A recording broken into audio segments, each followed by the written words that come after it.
नमस्कार, आप देख रहे हैं चैनल न्यूज। मैं नैन्सी बजाज। देखते सुबह की 10 ताजा खबरें।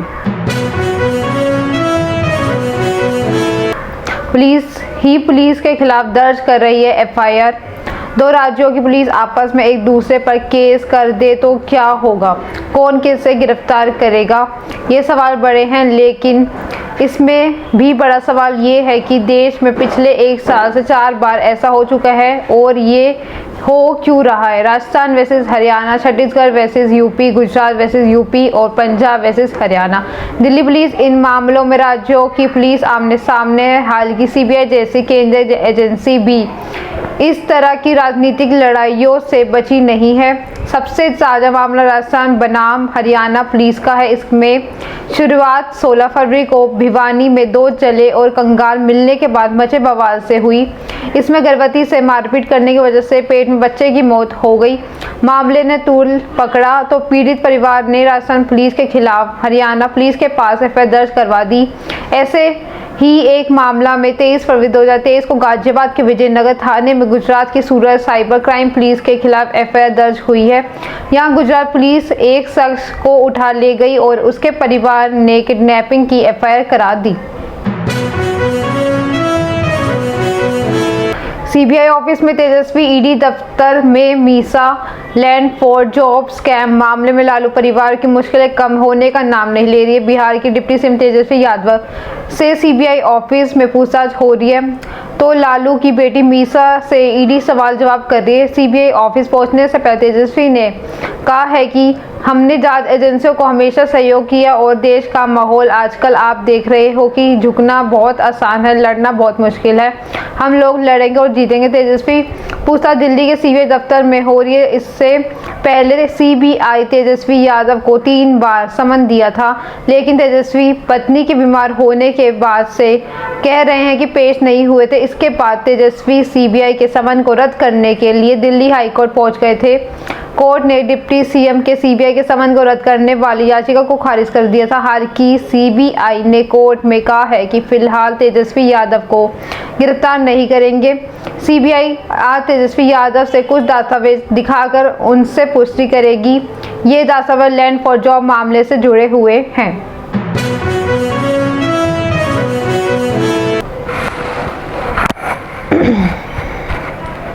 रक्षा मंत्री राजनाथ सिंह पहुंचे अमृतसर। भारत के रक्षा मंत्री राजनाथ सिंह आज अमृतसर दौरे पर हैं। दिल्ली से रवाना होने के बाद वे सीधा अमृतसर के श्री गुरु रामदास जी इंटरनेशनल एयरपोर्ट पर लैंड हुए। इसके बाद वे सीधा डेरा राधा स्वामी ब्यास के लिए रवाना हो गए। अमृतसर एयरपोर्ट पर उनका स्वागत राज्य के भाजपा नेताओं ने किया। रक्षा मंत्री राजनाथ सिंह का डेरा ब्यास में ये पहला दौरा है। उनके इस दौरे को 2024 के चुनावों से जोड़कर देखा जा रहा है। खास बात यह है कि भाजपा पंजाब में खुद को स्ट्रॉन्ग करने में जुटी हुई, शहरों में भी नहीं ग्रामीण एरिया में भी भाजपा अब अपने पैर पसार रहे हैं। पंजाब के अलावा उत्तर प्रदेश में उत्तर भारत में राधा स्वामी डेरे को काफी अधिक प्रभाव है। डेरा प्रेमी पूरे विश्व में फैले हुए, इनका प्रभाव ग्रामीण पंजाब में भी देखने को मिली जानकारी के अनुसार राजनाथ सिंह डेरा ब्यास पहुंचकर प्रमुख बाबा गुरविंदर सिंह ढिल्लों से मुलाकात करेंगे। हिमाचल विधानसभा चुनावों से पहले प्रधानमंत्री नरेंद्र मोदी भी डेरा राधा स्वामी में पहुंचे थे। थोड़ा समय बाद बाबा गुरविंदर सिंह ढिल्लों से बातचीत के बाद उन्हें डेरे का दौरा किया गया। वहां की सफाई, मैनेजमेंट और लंगर सुविधा को देख प्रधानमंत्री काफी प्रभावित हुए थे।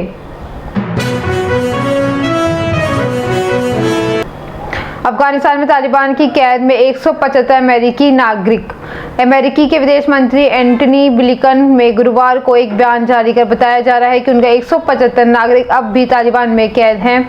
सरकार उन्हें ये निकालने के लिए पूरी कोशिश कर रही है। दरअसल अमेरिका ने अगस्त 2021 में अफगानिस्तान से अपने सारे सैनिकों को वापस बुला लिया था। इसके बाद तालिबान के सत्ता में आने के डर से दुनिया भर के देशों ने अपने नागरिकों को अफगानिस्तान से निकालने के लिए ऑपरेशन चलाए हैं। अमेरिका ने भी सुरक्षा के डर से अपने नागरिकों समेत कई अफगानों को वहां से निकाला था। अमेरिका के विदेश मंत्री ने तालिबान के कैद में अमेरिका के नागरिकों को फंसे होने का खुलासा अमेरिकन डिप्लोमेसी पर चर्चा के दौरान किया। ये चर्चा अमेरिका फॉरेन अफेयर्स कमेटी करवा रही थी। ब्लिंकन ने बताया है कि जो अमेरिका अफगानिस्तान में फंसे हैं, सरकार ने उनके परिवार वालों की पहचान उजागर नहीं कर सकती है। साथ ही उन्हें इस मुद्दे पर सार्वजनिक तौर पर बात करने से मना किया गया है। राहुल गांधी की संसद सदस्यता खत्म। कांग्रेस नेता राहुल गांधी की संसद सदस्यता शुक्रवार दोपहर करीब 2:30 बजे रद्द कर दी गई। वह केरल के वायनाड लोकसभा सदस्य थे। लोकसभा सचिवालय ने पत्र जारी कर इस बात की जानकारी दी है। लोकसभा के वेबसाइट से भी राहुल का नाम हटा दिया गया है। राहुल ने 2019 में कर्नाटक की सभा में मोदी सरनेम को लेकर बयान दिया था। उन्होंने कहा था कि सभी चोरों को सरनेम मोदी क्यों होता है। ये मानहानि केस में सूरत की कोर्ट ने गुरुवार दोपहर 12:30 बजे राहुल गांधी को 2 साल की सजा सुनाई थी। हालांकि 27 मिनट बाद उन्हें जमानत मिल गई। सुप्रीम कोर्ट ने 11 जुलाई 2013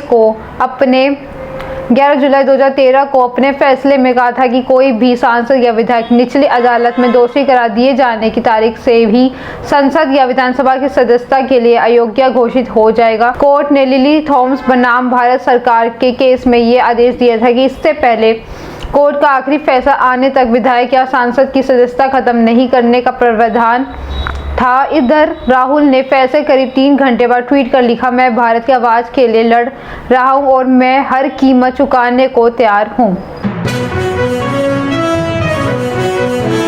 गुजरात की 17 जेलों में पुलिस की रेड। गुजरात पुलिस शुक्रवार देर रात में से राज्यों की जेलों में छापेमारी कर रही है। जेलों की सीसीटीवी फुटेज चेक किए जा रहे हैं। जानकारी के मुताबिक अहमदाबाद के Sabarmati central jail, Vadodara central jail, Surat, Lajpore jail, Rajkot jail समेत राज्य की कुल 17 जेलों में पुलिस की छापेमारी चल रही है। 1700 पुलिसकर्मी तलाशी ले रहे हैं। गांधीनगर गृह राज्य मंत्री अध्यक्षता में राज्य के डीजीपी समेत उच्च अधिकारियों की बैठक के बाद ये छापेमारी शुरू हुई थी। इस कार्रवाई का मकसद जेलों में बंद गैंगस्टरों की संदिग्ध गतिविधियों के बारे में पता लगाना है। हाल ही में साबरमती के जेल में बंद गैंगस्टर अतीक अहमद ने जेल में रहते हुए उमेश पाल की हत्या करवाई थी। माना जा रहा है कि यह पूरी कार्रवाई आईबी के इनपुट मिलने के बाद की गई है। इसमें बताया गया है कि अतीक अहमद ने जेल से एक व्हाट्सएप कॉल के जरिए उमेश की हत्या कराई गई। राज्य के गृह मंत्री हर्ष सांघवी स्टेट कंट्रोल रूम में मौजूद हैं। वहीं गुजरात के मुख्यमंत्री भूपेंद्र पटेल भी कार्रवाई के बारे में जानकारी ले रहे हैं। गाजियाबाद में छात्र पर पिटबुल का अटैक। गाजियाबाद के साहिबाबाद इलाके में घर के बाहर खेल रहे 9 वर्षीय बच्चे पर पिटबुल डॉग ने हमला कर दिया। बच्चे के हाथ, पैर और कमर पर दांत गड़ा दिए। बच्चे के पिता ने थाना साहिबाबाद में पिटबुल मालिक के खिलाफ एफआईआर कराई है, जिसके बाद पुलिस ने कस्टडी में ले लिया है। साहिबाबाद इलाके DLF A ब्लॉक में अजय गर्ग रहते हैं। इसका 9 वर्षीय बेटा निरीक्ष दिल्ली के स्कूल में कक्षा 4 का छात्र है। निरीक्ष शुक्रवार दोपहर 1:30 बजे घर के बाहर खेल रहा था, तभी पिटबुल डॉग ने उस पर हमला कर दिया। निरीक्ष जमीन पर गिर गया, फिर भी पिटबुल ने उसको नहीं छोड़ा और नोचता रहा। बामुश्किल छूटकर बच्चा रोता हुआ अपने घर पहुंचा। अजय गर्ग का कहना है कि जब वो पिटबुल मालिक के घर गए तो उसने उल्टा अपद्रता की। बताया जा रहा है कि हाथापाई तक की नौबत आ गई। इसके बाद अजय गर्ग ने इस मामले में पिटबुल मालिक मोरिश टूनी पर थाना साहिबाबाद IPC सेक्शन 279 में मुकदमा दर्ज कराया है। BOB लॉकर से 150 करोड़ के जेवरात चोरी कांड। कानपुर में बैंक ऑफ बड़ौदा की किदवई नगर के एक ब्लॉक ब्रांच में लॉकर कटने के बाद परिवार सदमे में है। लॉकर धारक रमा देवी ने बताया है कि 1-2 नहीं 4 परिवारों को 3 पीढ़ियों के करीब 150 करोड़ के जेवरात लॉकर में रखे थे। बैंक प्रबंधन की लापरवाही से झटके से 4 परिवारों के जीवन भर की पूंजी चली गई। बैंक के 1-2 नहीं करीब 6 लॉकर्स के कटने की आशंका जताई जा रही। नौबस्ता पुलिस ने FIR दर्ज करी, जांच शुरू कर दी। प्राथमिक जांच बैंक कर्मचारी की संलिप्तता से लॉकर कटने की पुष्टि हुई। नौबस्ता बसंत विहार निवासी रमा देवी ने बताया है कि उनका पति सूर्य कुमार अवस्थी ऑर्डिनेंस फैक्ट्री के रिटायर्ड कर्मचारी रमा देवी की किदवई नगर के ब्लॉक में बैंक अकाउंट में लॉकर है। उन्होंने बताया है कि RBI का बार-बार मोबाइल पर अलर्ट आ रहा था, अपना लॉकर चेक जरूर करवा ले। इस समय में बेटी श्रद्धा घर आई तो उसे लॉकर चेक कराने के बैंक पहुंच गई। श्रद्धा ने बताया है कि लॉकर पहले से ही कटा था, चाबी लगाते ही अपने आप खुल गया और पूरा लॉकर खाली देखकर श्रद्धा और उनकी मां के हाथ पैर फूल गए। अफगानिस्तान ने पाकिस्तान को पहली बार T20 में हराया। अफगानिस्तान ने शारजाह से 3 T20 मैचों की सीरीज के पहले मुकाबले में पाकिस्तान को 6 विकेट से हराया। पाकिस्तान के T20 अफगानिस्तान से पहली बार हार है। पहले बल्लेबाजी करते हुए पाकिस्तान ने 20 ओवर में 9 विकेट खोकर 92 रन स्कोर बनाए। जवाब में अफगानिस्तान ने 17.5 ओवर में 4 विकेट के नुकसान पर 79 रन बनाकर मुकाबला अपने नाम कर लिया। पाकिस्तान के 3 मैचों की सीरीज में अपने स्टार खिलाड़ी बाबर आजम, मोहम्मद रिजवान, शाहीन अफरीदी को आराम दिया। ऐसे में इन खिलाड़ियों को अनुपस्थिति में पाकिस्तान टीम बिखरी हुई नजर आई। अफगानिस्तान चुनौती पार नहीं कर सकी। पाकिस्तान ने टॉस जीतकर पहले बल्लेबाजी करने का फैसला किया। पाकिस्तान की खराब शुरुआत रही। ओपनर मोहम्मद हारिस मात्र 6 रन बनाकर आउट हो गए। वहीं अब्दुल्ला शाफीक अपना खाता भी नहीं खोल पाए। सैम अयूब ने 17 रन ही बना सके। उन्होंने अपनी बारी में 2 चौके पर एक छक्का जड़ा। तैयब ताहिर भी ज़्यादा स्कोर नहीं कर पाए, 16 रन बनाकर आउट हो गए। कैप्टन शाहबाद खान ने कुछ खास नहीं कर पाए, वे 12 रन बनाकर पवेलियन लौट गए। अफगानिस्तान के फजल फारूकी, मोजीब उर रहमान और मोहम्मद नबी ने 2-2 विकेट लिए। राघव चड्ढा बोले पर नीति नहीं, राजनीति पर सवाल करे। आम आदमी पार्टी आप नेता राघव चड्ढा ने फिल्म एक्ट्रेस परिणीति चोपड़ा से मुलाकात के वीडियो के बारे में पूछे गए सवाल को टाल दिया। शुक्रवार को चड्ढा जब संसद से बाहर आ रहे थे, उस समय मीडिया ने उनके परिणीति के बारे में सवाल किया तो उन्होंने कहा है कि आप मुझसे राजनीति के सवाल करें, परिणीति के नहीं। बता दें कि गुरुवार को राघव और परिणीति चोपड़ा को मुंबई के रेस्टोरेंट के बाहर स्पॉट किया गया था। एक वीडियो में दोनों को एक रेस्टोरेंट से बाहर आते हुए एक कार के साथ जाते हुए देखा गया। राघव ने जब परिणीति से शादी करने के बारे में सवाल किया तो उन्होंने मुस्कुराते हुए कहा, आपको बताएंगे जब करेंगे। तो इस पर रिपोर्टर ने उनसे पूछा कि आप सस्पेंस क्यों क्रिएट कर रहे हैं। उन्होंने जवाब दिया है कि कोई सस्पेंस क्रिएट नहीं कर रहा हूं, मैं जब शादी करूंगा तो आपको जानकारी जरूर दूंगा।